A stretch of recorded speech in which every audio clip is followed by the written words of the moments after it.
Tu užaugai su Žalgiriu. O dabar padėk augti jam. Tapk Žalgirio garbės klubo nariu. žalgirioklubas.lt. Būk Žalgiris. Sveiki. Ir šį kartą laidoje kalbėsime apie Žalgirį bei Eurolygą, o truputį vėliau su Evaldu Beržininkaičiu aptarsime šios savaitės Eurolygos varžovą Lokomotyvą. Tačiau ši laida bus truputį kitokia. Čia studijoje turėsime du buvusius Žalgirio žaidėjus, kurie dabar kartu rungtyniauja Ukrainoje. Tai yra Dainius Šalenga ir Darjušas Lavrinovičius. Jie šią savaitę Žalgirio arenoje žaidė Europos taurės rungtynes. Pradėsime nuo Dainiaus. Sveikas, Dainiu. Sveiki. Viskas gerai, viskas tvarkoja, savijauta gera, Lietuvoje vėl apsilankė. Labai gerai.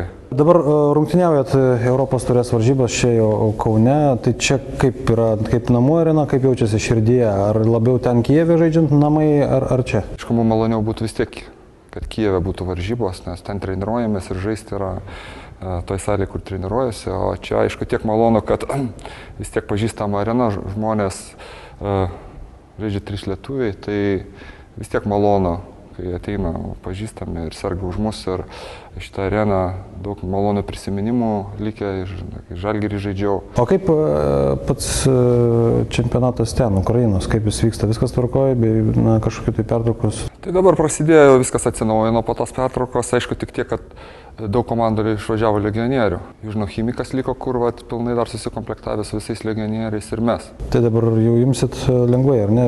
Ne, tai mes, laukiam. Žaidžiam kiekvienas varžybas, nežiūrim, dabar gal daugiau koncentruojamės Europos taurį. O kaip jums pavyko ten mobilizuotis taip, kad neišvažiuotumėt, liktumėt? Žaidžiam Europos taurį vis dar, manau, tas vis tiek pliofai prasidėjo ir motyvuoja šiek tiek. Motyvuoja jo komandą, matyti ir valdžiai, ir mūsų žaidėjus. Žaidėte Eurolygoje, iškritot, kaip bebūtų gaila, kokius tikslus uždavinius nubrėžė komandos vadovai jau šitame turnyre? Tai kaip, tai kur žaidžiam, ten stengiamės laimėti. Tai žiūrime pirmiausia, tai kiekvienas sekančias rungtynės. Ir išėjome iš vienos grupės, iš kitos, ir pliofai prasidėjo. Ir tokie ir tikslai artimiausiai pas mus taip kažkaip tų ilgalaikių tikslų kažkaip niekas nesako. Na, aišku. Matyt, nesam pagal tą komplektaciją, tą komandą, kad tik tai pirmą vietą orientuotis. Grįžtant prie Ukrainos, lygis, kaip galima būtų su Lietuvos krepšinio lyga lyginti. Na, Prienuose, tarkim, žaidėjai, ar ne? Dabar Prienai antroje vietoje, ar Prienai Ukrainoje kelintoje vietoje būtų? Tai sunku labai pasakyti, nes Ukrainos tos irgi komandos dabar jau apibirėjo, o tai Lietuvos krepšinio mėgėjai daug komandų ukrainiečių matė, tiek Mariupolio Azomašas, Lietuvos Ryto tik Doneckas, tai galėjo maždaug lygis susidaryti, gal aišku Južno Chimiko nematė, bet panašaus ten tos visos buvo kokios 4 komandos iki apibirėjimo, tai labai apylygės buvo. O visos kitos tai daug buvo legionierių, visose po 5. Ir jie ten pagrindę visą rolę vaidino. Jo. Tai individualiai stiprus, tokios pavojingos visos komandos ir tikrai ypač išvykose labai sunku būdavo žaisti. Kalbant apie Žalgirį, koks įspūdis tenka turbūt matyti vienas kitas Eurolygos rungtynes? Kažkaip tas top 16 žaidimas taip vis lyg gerėja, bet tos trūksta truputėlį kitų pergalių. Tai jo, kur ten tiksliai problemos yra, čia sunku pasakyti, kai nesi ten viduje ir nežinai, gal traumos, gal tos įsižaidimo nėra, dar komanda vis keičiasi kiekvienais metais, tos žaidėjo to stabilumo irgi nėra, trūksta ir matyt, tokia komanda pažaidus 2-3 sezonus, manau, tos pergalės ir ateitų. Bet šiaip man atrodo, kad žaidimas po truputį gerėja. Blogai, kad to laiko niekas neduoda 2-3 jo, tai kol susižaidė, kol apsitrena žaidėjai, žiūri sezonas baigė. Prognozės rungtynėms su Lokomotyvu. Žalgiris žaidžia ketvirtadienį Žalgirio arenoje. Aš manau, kad tas žaidimas vis jų gerėja ir jie pakankamai bus motyvuoti, kad pagaliau įgyvendinta sužaisti visas 40 minučių gerai. Ne 36, ne 32, o visas 40. Žiūrint šiaip ir rungtynės, atrodo, to susižaidimo jau kaip ir užtenka, ar ne? 30 minučių, 35, ten dar kažkas, tai va tos 5 minutės, kas čia paskutinės yra, nuo ko jos priklauso? Tai čia daug veiksnių gali lemti. Gali pradžiai vieną kitą iškovotą pergalę dadeda tokio komandai jausmą tokį gerą, tokį pasitikėjimą, to pergalių skonį. Taip tu sakai, gal kai kurie žaidėjai ar negrėbėsi, lieka 5 minutės, grėbėsi už galvos, galvoja, nu jau viskas, jau čia prapylėm, galim... Ne tai, kad savaime gaunasi, bet manau, tokios komandos, kur nėra visa galva aukštesnės už kitas, tai kartais nulėmė ten vieną kitą klaidelę, žiūri, pralošė rungtynės, atėjo kitos, vėl atrodo gerai žaidėjai. Duobė kažkur buvo, viena kita vėl. Čia aišku, viskas susideda. Na, aš supratau, kad palinkėtum turbūt Žalgiriui bent jau kitam sezonui, kad išlaikyti bent jau tą sudėtį, kokia yra, ir kai yra susižaidimas, tada ir lengviau ir tą meistriškumą kompensuoti. Jo, tai daug jaunimo, tai stengiasi ir aš kiek stebiu ir jauniems žaidėjams čia, kurie NKL atėjo, čia iš karto Eurolygą iššoko. Tai irgi toks pereinamas laikotarpis, nes stebuklų irgi nebūna. Tai kryptingas darbas, manau, čia tie jauni žmonės po 2-3 metų čia bus vieni iš lyderių, manau. Tikėsimės, kad tavo žodžiai įsipildys. Ačiū, sėkmės Europos taurėje ir šiaip sėkmės. Lokomotyvo krepšininkai turėtų atvažiuoti labai rimtai nusiteikę, nes prieš savaitę vos 1 taško skirtumų pralaimėjo Galatasarajui. Daugiau apie Lokomotyvą pakalbėsime su Žalgirio komandos treneriu Evaldu Beržininkaičiu. Sveiki, treneri. Sveiki.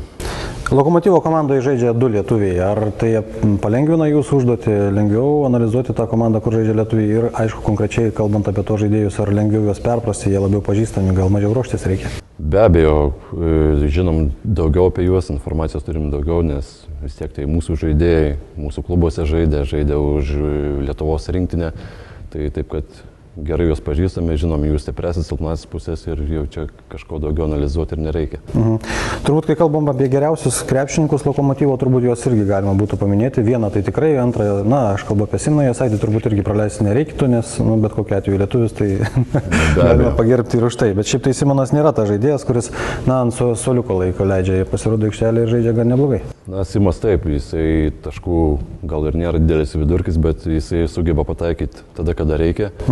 Ir jeigu žiūrėsime į top 16 rungtynės, tai jo geriausias rungtynės buvo būtent prieš mus. Tai kas dažnai ir nutinka, kai, tarkime, lietuviai sužaidžia gerai prieš savo šalies komandas. Mums smagu, mes matom, kad jie gerai žaidžia, tik nesmagu, kad kamuoliai krenta į mūsų krepšį. Be abejo, tai geriau tik, kad jie sužaistų prieš kitus varžovus, bet ne prieš mus. O toliau Mantas Kalnietis, tai taip, jisai ne tik, kad taškų daug renka, vidurkis 11 beveik, bet daro viską. Tai visų pirma yra komandos emocinis lyderis, visus visada palaiko, užvedinėja, kas būdavo tiek Žalgiryje, tiek Lietuvos rinktinėje. Tai tikrai yra labai svarbi figūra jų komandoje. Ir trečias visoje Eurolygoje pagal rezultatyvius perdavimus. Ką dar galima būtų išskirti? Yra tie žaidėjai, kurie ir taškais labiau prisideda tiek už Kalnietį, tiek, žinoma, už Simą Jasaitį. Taip, ką išskirčiau pirmiausia, tai Derekas Braunas, jų 4 numeris, kuris yra labai atletiškas, labai šauklus. Ir jeigu žiūrint paskutinės 2 rungtynės, tai galima praktiškai sudaryti dėjimų 10-uką vien iš jo. Nes labai mėgsta bėgti greitą puolimą, užbaiginėja atakas ir dėl kamuolių gerai kovoja. Tai gali įmesti iš vidutinio, prasiveržti, veidų į krepšį gerai žaidžia. Tai... turbūt galima pasidžiaugti nebent tuo ir pagirti galbūt ir jūsų darbą, kad prie Žalgirio sužaidė pačias prašiausias rungtynės Eurolygoje šį sezoną. Buvo ir minusinis naudingumo koeficientas ir tik 4 taškai.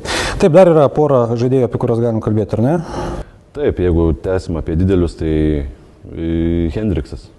Taip pat 8 taškai, aišku, paskutinės rungtynės gal ir nebuvo jau pačios geriausios, bet vis tiek tai taip pat fiziškai galingas žaidėjas, šoklus ir gerai žaidžia nugarą, gerai kovoja dėl kamuolių, 2,6 per rungtynės puolime nusiimti, tai taip pat yra labai pavojingas žaidėjas. Irgi tas turbūt, kuriam jeigu leisi, tai įdės, ar? Taip, tai va, čia su Braunu. Taip. Pabaigai turbūt rezultatyviausias, ar ne, Lokomotyvo šiai dienai žaidėjas, tai yra Simonas, ar ne, kroatas, jis dabar antrajame etape iššovė, turbūt lyderis, ar ne, galima pasakyti komandos, ar ne? Taip, iš tikrųjų, ir mums pirmose rungtynėse irgi įmetė 21 tašką, kas buvo labai daug, nors stengiamės jį sustabdyti. Ir tikrai 3 taškai iš 3 taškų labai pavojingas yra, sakykime, 2, 3 numeris, bet su labai gera kamuolių varymo technika. Tai taip, kad irgi labai pavojingas žaidėjas. Tai gal galima būtų pasižiūrėti, kaip Simonas ir jo komandos draugai atrodo aikšteliai? Taip, vėlgi parašiau porą derinių. labai paprasti, labai trumpi. Pirmas tai antras dažniausiai giliau atsivaro tą vietą ir gauna iš 4, 5, nėra skirtumo, užtvarą. Išbėga į viršų, priima kamuolį ir tuo pat metu 5 ateina, stato užtvarą, žaidžia 2 prieš 2. Šiuo atveju Simonas šiek tiek laisvas ir 3 taškai.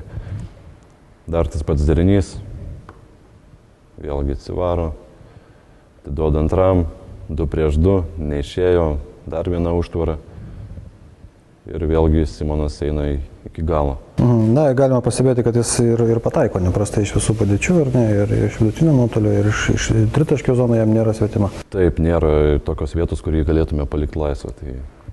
Ir kitas, vėlgi labai paprastas derinys, tiesiog pirmas numeris atsivaro kamuolį, žaidžia pick and rollą su 5 ir kas tuo momentu svarbu, tai gynėjas stato užtvarą, dar nugarinę užtvarą dideliam.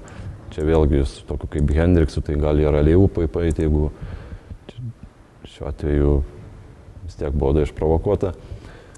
Ir dar tas pats, jeigu ten gynėjai keičiasi, kažkur lieka laisvas, tada jau viršui metikas, kaip šiuo atveju Pankrašovas.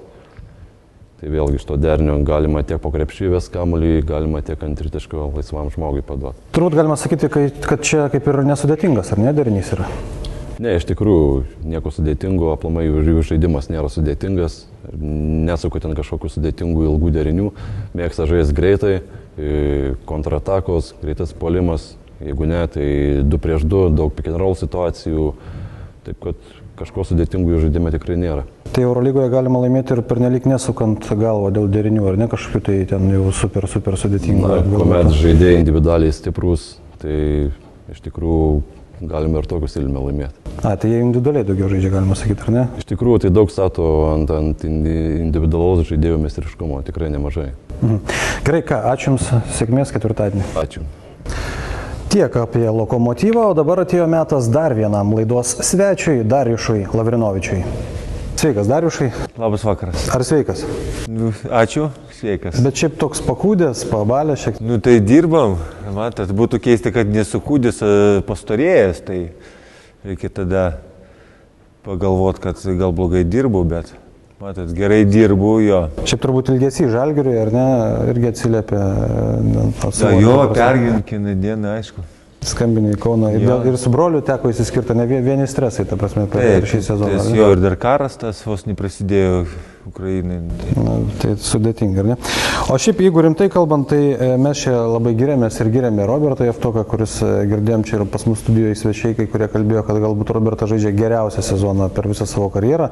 Pažiūrėjusi skaičius, panašu, kad ir tavo galbūt geriausias sezonas, netgi aš pažiūrėjau Žalgirį prieš 10 ar 9 metus žaidėjai, tai jeigu žiūrėt vien statistiką, tai dabar netgi geresni skaičiai. Kaip taip yra? Ar čia su Robertu vasarą kokios ten žolių kokių atrado? Konkurentai. Ne, iš tikrųjų. Brestat aukštai. Čia netame esmė. Matot, kiekvienas treneris paskiria žaidėją savo schemai vaidmenį. Ir kaip pas mane, kaip pas Robertą, gal žinot, vaidmo komandai svarbus, pagrindiniai centrai. Yra gerų žaidėjų, kurie moka skirti kamuolį ir toliau jau eina nuo sėkmės. O žiūrėdamas jau žinojai, kad tu būsi tas žmogus, ant kurio laikysis pusę žaidimo, pavadinkim. Aš manau, tikėjausi. Aš nežinojau, todėl kad žmogus 100% negali viską žinot, bet aš tikėjausi ir norėjau, kad daug šiai komandai padėti. Ir šnekėjau su vadovais ir su treneriais. Ir mes daug bendravom ir žinojau praktiškai savo rolę jau važiuodamas tenai.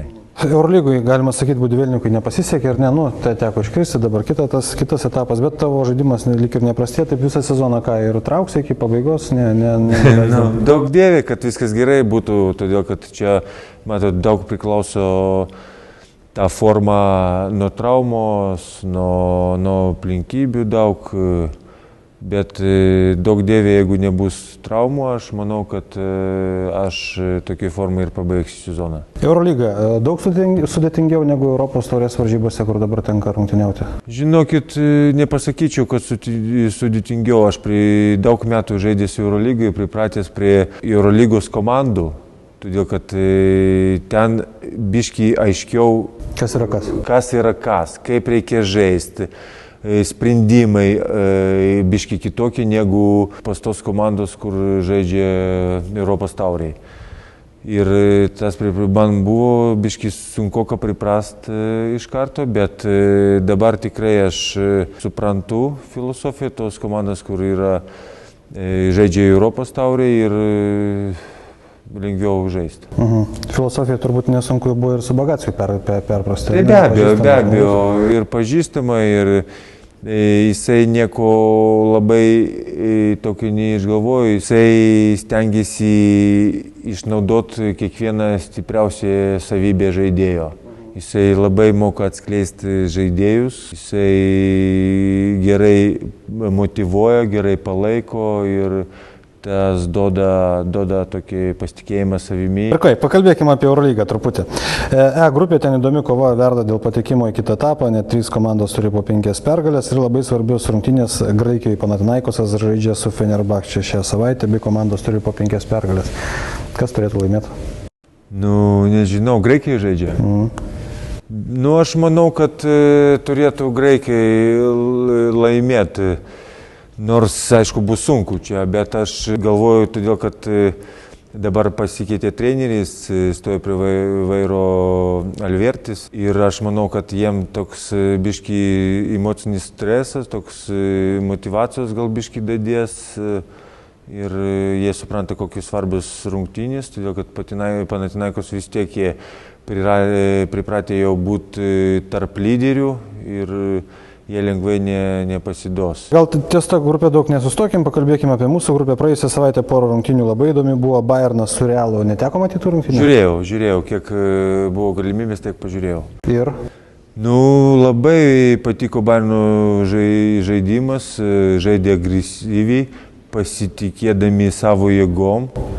Jau atrodė, kad ten Realas jau pasivijo ir prismauks, bet... Taip. Ir matot, aišku, ten treneris Realo bandė išnaudoti daug žaidėjų, didelį rotaciją. Paskui, kada jisai jau nusprendė, kad reikia pabėgti, bet jau buvo biški per vėlų. Jau Bayernas buvo užsivedęs, jie pasitikėjo savimi ir davė reikalą iki galo.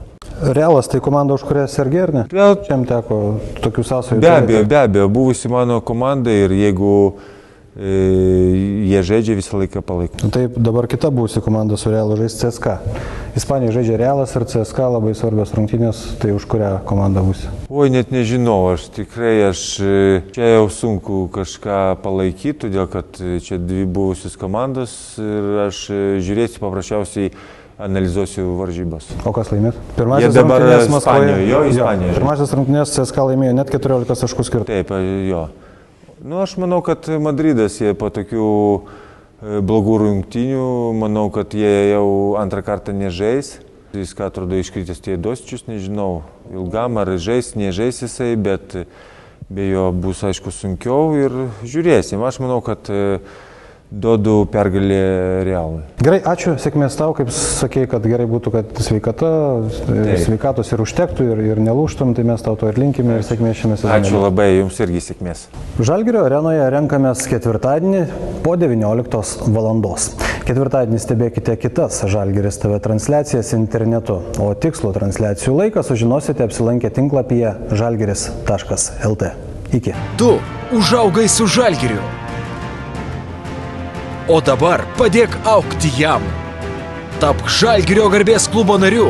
žalgirioklubas.lt. Būk Žalgiris.